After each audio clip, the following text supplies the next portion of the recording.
Este é o podcast de Igreja Presbiteriana de Abaeté, uma igreja amável e fiel às Escrituras. Nós vamos ler Êxodo capítulo 12, do versículo 1 até o 13. Todos encontraram? Assim diz a palavra do Senhor. Disse o Senhor a Moisés e a Arão na terra do Egito: Este mês vos será o principal dos meses, será o primeiro mês do ano.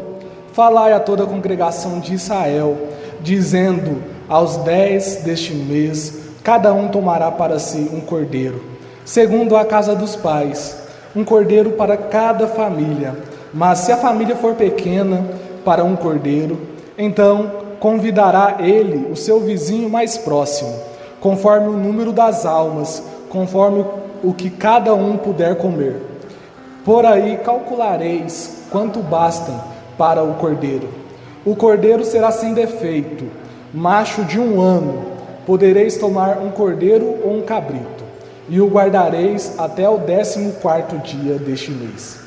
E todo o ajuntamento da congregação de Israel o imolará no crepúsculo da tarde.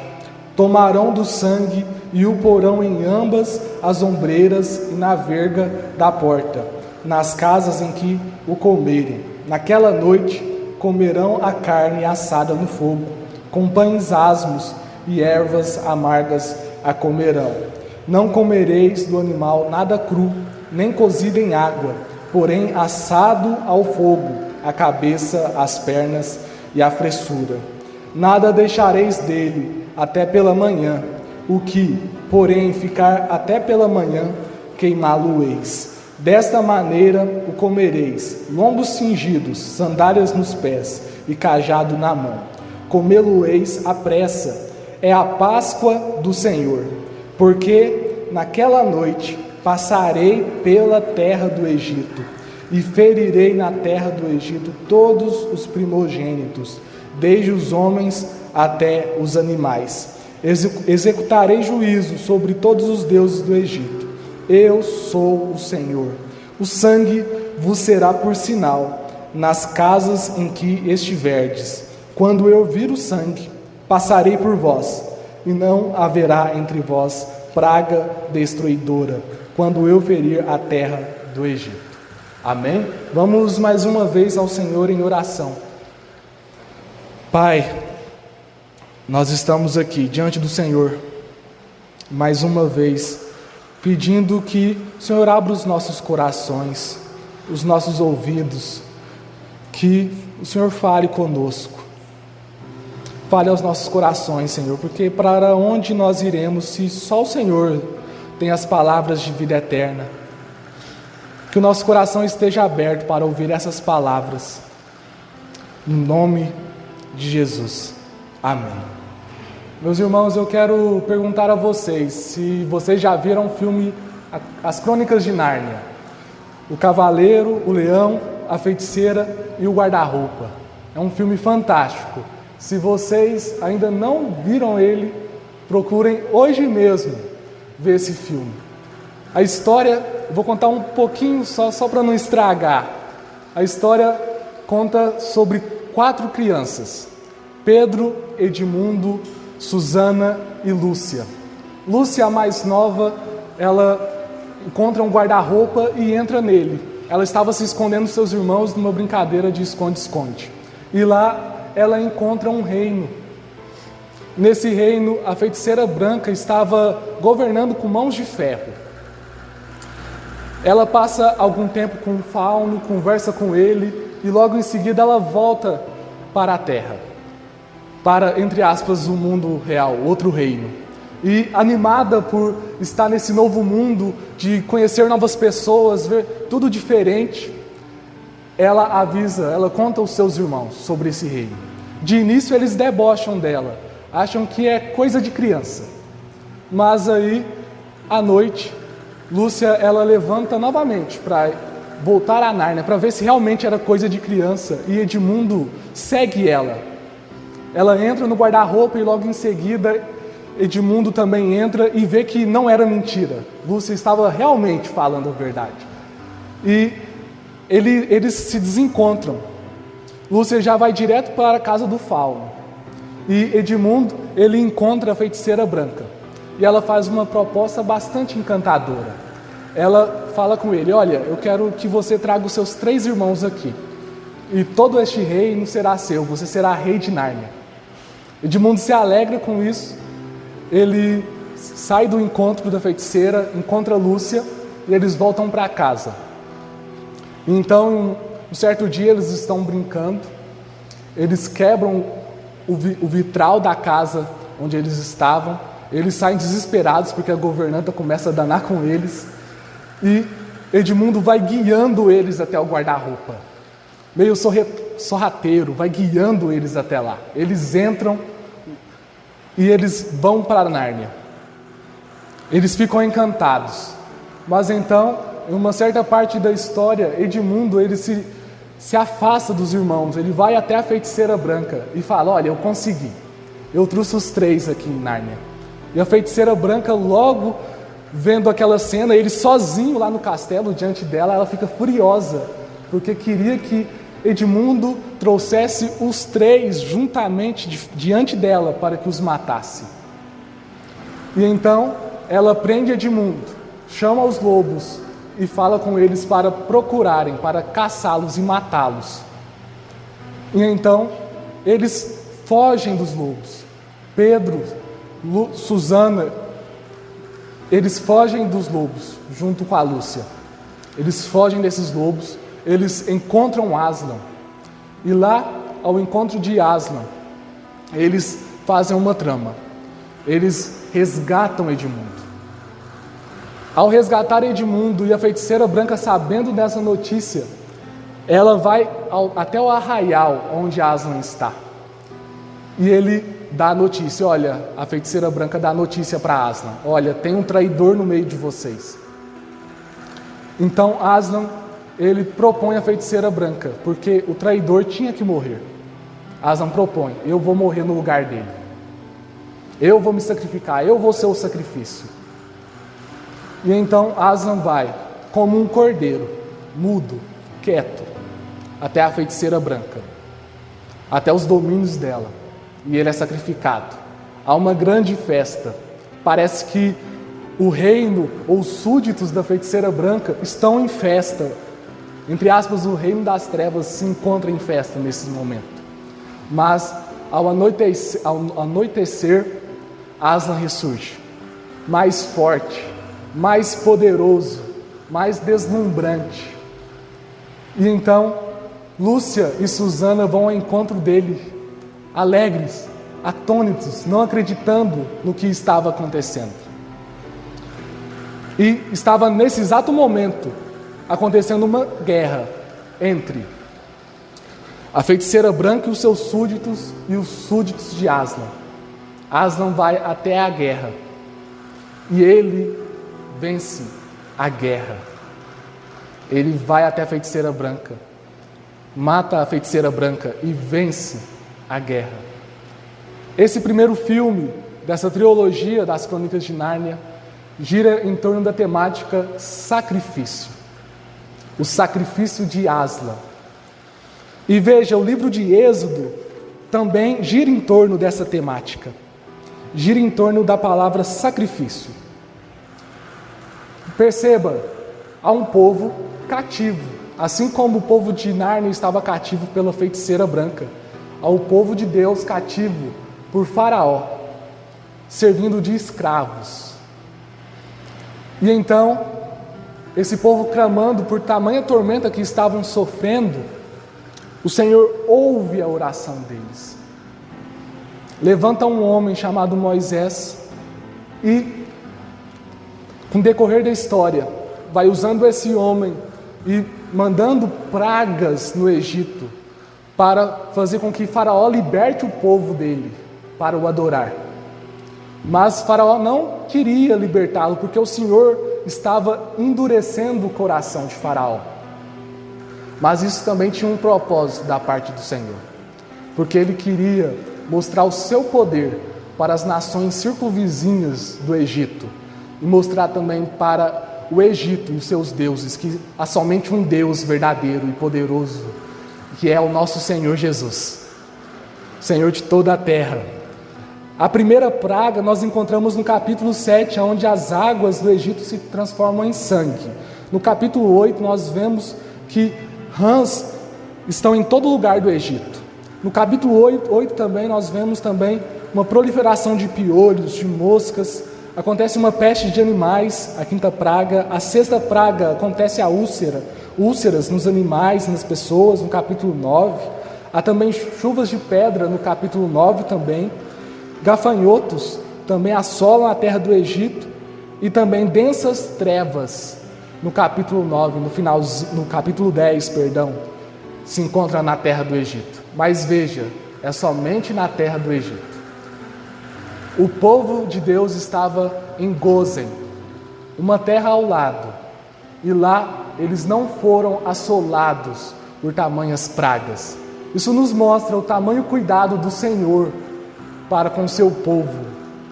Isso se aplica a nós também, que o Senhor zela para o seu povo e tem tamanho carinho e apreço por nós. Amém? E hoje nós iremos aprender, no capítulo 12 de Êxodo, sobre o sacrifício do Cordeiro. O sacrifício do Cordeiro. E o primeiro ponto que eu quero trabalhar é que o sacrifício do Cordeiro me liberta da escravidão. Veja, como eu falei na narrativa, o povo estava em tamanha aflição, total desespero. Eles estavam sendo afligidos. E o que é aflição? Aflição significa preocupação, uma pessoa que está angustiada e ansiosa, sofrendo por algo. Você já se encontrou nesse estado de tamanha aflição e desespero?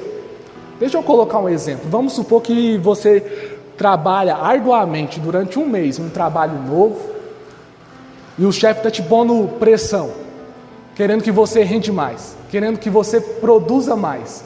Isso vai te trazer um sentimento de ansiedade, de preocupação. Nossa, eu não vou conseguir, eu vou sair desse emprego. Essa é a aflição. Olha que interessante. Essa é uma pequena aflição, porque nós podemos a qualquer hora pedir contas, falar, olha, eu não aguento, eu estou ansioso e eu estou cansado, eu estou muito aflito, eu não aguento. Mas veja, o cenário aqui onde nós estamos é totalmente diferente, porque no capítulo 1, no versículo 11 e até o versículo 14, fala sobre a aflição que esse povo se encontrava. Veja, no versículo 11 fala que os egípcios puseram sobre eles feitores de obras para os afligirem com suas cargas, e os israelitas edificaram a Faraó as cidades celeiros Pitom e Ramassés. No versículo 14 fala, e lhes fizeram amargar a vida com dura servidão em barro e em tijolos, e com todo o trabalho do campo, com todo o serviço em que na tirania os serviam. Eles estavam forçando eles a trabalhar mais do que eles conseguiam. Isso estava trazendo tamanho desgosto para a vida deles. Mas não era apenas um trabalho de prova, de experiência, como o exemplo que eu falei. No mesmo capítulo 12, no versículo 40, olhe comigo. Capítulo 12, versículo 40, fala que: ora, o tempo que os filhos de Israel habitaram no Egito foi de 430 anos. Imagina você sofrendo tamanha aflição, tamanho desgosto, a sua vida sendo amarga por um período de 430 anos, vendo histórias dos seus avós, dos seus pais, eles contando o tamanho desgosto que eles se encontram. Esse é o estado que esse povo do Senhor está, assim como o povo de Nárnia, que eles estavam sobre o domínio da feiticeira branca durante um período de 100 anos, em um domínio de mãos de ferro. Tamanho desgosto que eles estavam sentindo. Mas no capítulo 2, no versículo 24 de Êxodo, fala que o povo estava em grande gemido e o Senhor ouviu a oração deles. O Senhor sempre ouve a oração do seu povo. Às vezes parece que tarda, mas tarda na nossa concepção. Ele sempre responde, Ele sempre ouve na hora certa. O Senhor ouve a oração, levanta homens, Moisés e Arão, e os usa de forma poderosa. No versículo 1 e 2, acompanhe comigo. O Senhor fala a esses homens. O Senhor fala a Arão e a Moisés. Fala que este mês vos será o principal dos meses, será o primeiro mês do ano. No versículo 3 fala que ele ordena que os líderes, esses dois homens, anunciem a toda a congregação o que deve ser feito, o que eles devem fazer, que eles devem matar o cordeiro, que eles devem matar esse cordeiro que não tem mácula, que não tem pecado, comerem ele e no momento que eles estarem comendo esse cordeiro, estarem preparados, estarem prontos. Os israelitas iriam ter essa refeição, eles depois de ter essa refeição, entrar logo em seguida em suas casas. Essas casas tinham que ter o sinal do sangue nas vergas e nos umbrais, e quem iria efetuar a libertação do povo era o Senhor. Perceba, eles iriam apenas ter essa refeição, iriam ter que apenas marcar sua casa com sangue e entrar e ficar esperando que o Senhor iria fazer o resto. O trabalho de libertar toda uma nação não era do povo, mas era do próprio Senhor. E esse livro de Êxodo nos mostra algo que é fantástico e que eu postei alguns dias atrás no meu WhatsApp, que nos mostra que o homem não é nada, o homem não é nada, e que Deus, Ele é tudo. Perceba o tamanho, o poder e grandeza de Deus nesse texto, porque Ele efetua a libertação não somente de uma pessoa, Ele liberta uma nação inteira de um domínio de Faraó, uma das nações mais poderosas da época. Ele liberta uma nação inteira. Isso mostra o poder sem limites que o nosso Deus, a quem nós servimos e estamos cultuando hoje à noite, tem. Veja, quero trazer 3 aplicações nesse primeiro ponto. A primeira aplicação é sobre a importância de obedecer os líderes que o Senhor levanta. Porque, como eu falei em Êxodo capítulo 2, o povo, ele está em prantos e gemidos, clamando ao Senhor. Deus ouve a oração, levanta homens para ser usados e libertar o povo do Senhor. E nesse capítulo 12, o Senhor fala com esses homens, com esses líderes, e ordena a eles a falar à congregação. Perceba, se o povo de Israel não tivesse ouvido a instrução do Senhor anunciada por esses homens, eles teriam morrido também. O Senhor teria também assolado os primogênitos dos filhos de Israel. Por isso que nós temos que obedecer os líderes, não todos os líderes, mas aqueles que o Senhor levanta, aqueles que são fiéis ao Senhor, aqueles que amam a palavra do Senhor. A segunda aplicação é que Jesus, Ele é esse Cordeiro Pascual que é sacrificado. Veja, no versículo 5 fala que o Cordeiro, ele tinha que ser sem defeito, ele tinha que ser macho de 1 ano, um Cordeiro novo. E Cristo, Jesus, é esse Cordeiro, homem que desceu à terra e não pecou, sem máculas, sem defeitos, sem manchas do pecado.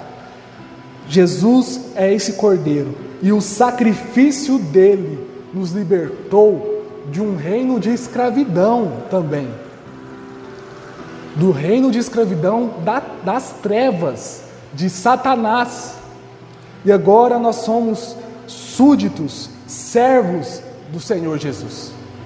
Assim como o sacrifício desse cordeiro libertou o povo de Israel das mãos de Faraó, o sacrifício do cordeiro imaculado, sem mancha, que é Cristo, nos liberta também dessa escravidão do pecado.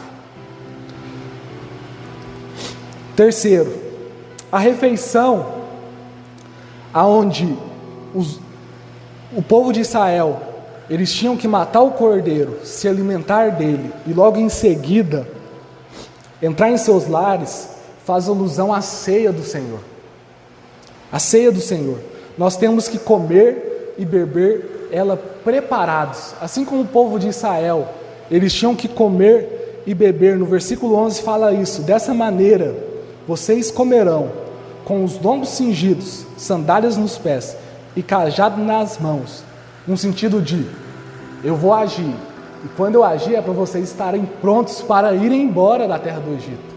A mesma coisa em relação à ceia do Senhor.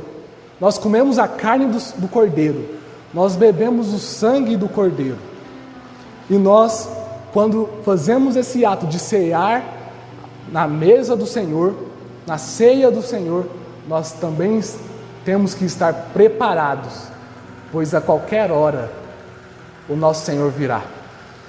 E estar preparados é confiar na obra de Cristo em nós, crer em Jesus, sermos justificados pela fé, sermos inocentados pela fé em Cristo Jesus, estando confiantes que a morte dele naquela cruz foi por nós, e também preparados, vem do sinônimo de lutar contra o pecado. A marca que você realmente é um eleito e um salvo do Senhor é o simples fato de dia após dia você está lutando contra o pecado. Aquele que se entrega ao pecado, que não luta, esse não é um eleito do Senhor, porque um eleito do Senhor tem apreço às coisas espirituais. E o segundo ponto que eu quero falar sobre o sacrifício do cordeiro é que o sacrifício do cordeiro me livra da morte. Acompanhe comigo o versículo 12 e o versículo 13. O versículo 12 diz o seguinte: porque naquela noite passarei pela terra do Egito e ferirei na terra do Egito todos os primogênitos, desde os homens até os animais. Executarei juízo sobre todos os deuses do Egito. Eu sou o Senhor. Versículo 13. O sangue vos será por sinal nas casas em que estiverdes. Quando eu vir o sangue, passarei por vós, e não haverá entre vós praga destruidora, quando eu ferir a terra do Egito. Veja, além do povo comer do sacrifício do cordeiro sem mácula, eles tinham que pegar o seu sangue e passar nas vergas das suas casas e entrar logo em seguida, porque como nós vimos, o Senhor, ele iria passar pela terra do Egito. A Páscoa significa isso, significa a passagem, passar por cima. Esse é o momento que o Senhor iria passar por cima das casas que teriam o sinal do sangue do cordeiro, e aquelas que não teriam, os seus primogênitos iriam morrer. Veja, o Senhor iria passar por cima. Isso também tem uma conotação de proteção. Aqueles que nas suas casas têm a marca do sangue do cordeiro estavam protegidos. Protegidos contra o próprio Deus, o próprio Senhor. E o Evangelho é isso. O Evangelho é isso. Deus, nós servimos a um Deus irado. Irado contra o pecado. Irado contra todo aquele que comete pecado. E as pessoas que são salvas são aquelas que têm a fé em Cristo Jesus. São aquelas que, pela fé, são justificadas por Jesus. e que são lavadas pelo sangue de Jesus, que tem em suas vidas o sinal do sangue do Cordeiro. E o Senhor, quando Ele vê as roupas manchadas do sangue do Cordeiro, dos eleitos, Ele passa por cima. A ira não é derramada sobre esse povo. E eu quero falar com você hoje à noite, como irmão, se a sua vida, se a sua casa não tem esse sinal do sangue do Cordeiro, ainda há tempo. Vá hoje mesmo diante do Senhor. Se arrependa dos seus pecados. Creia na obra de Jesus. Peça, clame a Ele. Ele ouve orações, como nós vimos aqui. Peça que tenha na sua casa, na sua vida, o sinal do sangue do Cordeiro. Pois somente assim Ele irá passar por cima. Somente assim o Senhor irá passar por cima. E essa é a minha aplicação. Porque veja, o povo do Egito era liberto da morte. Os primogênitos eram libertos da morte somente estando nas casas daqueles que tinham a marca do sangue do Cordeiro nas suas portas. Assim somos nós. Se nós tivermos em nossas roupas a marca do sangue, nós também somos livres da morte. Mas a morte que eu falo aqui não é a morte carnal, mas é a segunda morte que nós encontramos em Apocalipse capítulo 2, versículo 11, também em Apocalipse capítulo 20, versículo 14. A segunda morte é essa, que serão lançados todos aqueles no lago de fogo. No último dia, condenação eterna. Então, se você não tem a marca do sangue do Cordeiro em sua vida, em sua casa, em sua família, ainda há tempo de ir até o Senhor, de buscar, clamar ao Senhor, pedir a Ele o sinal do sangue em suas vidas. Isso também nos mostra e nos atenta a algo importante, porque creio que todos nós aqui temos familiares que não têm em suas vidas o sinal do sangue do Cordeiro em suas vidas, em suas casas. Isso nos dá uma atenção maior para anunciar a eles que há esperança. Há esperança em Jesus, esse Cordeiro que foi morto sem defeitos em nosso lugar. Era para ser eu, era para ser você naquela cruz. Mas Ele foi gracioso por nós. Ele fez um favor que nós não merecemos. Ele também foi misericordioso. Ele não deu a nós o que nós merecemos, que é a cruz, que é a condenação, que é beber do cálice da ira do Senhor. O Senhor Jesus, naquela cruz, verteu todo o cálice e disse: está consumado. Está consumado. E nós hoje podemos nos alegrar diante de tamanha benevolência que o nosso Senhor fez por nós. Mas, para concluir, que não somente hoje a gente venha se alegrar do sacrifício do Senhor, não, mas todos os dias que nós nos reunirmos aqui na casa do Senhor para bendizer o nome dEle, que a gente venha sempre lembrar do sacrifício naquela cruz que era por mim, que nos libertou da escravidão do reino das trevas e que nos livrou da morte.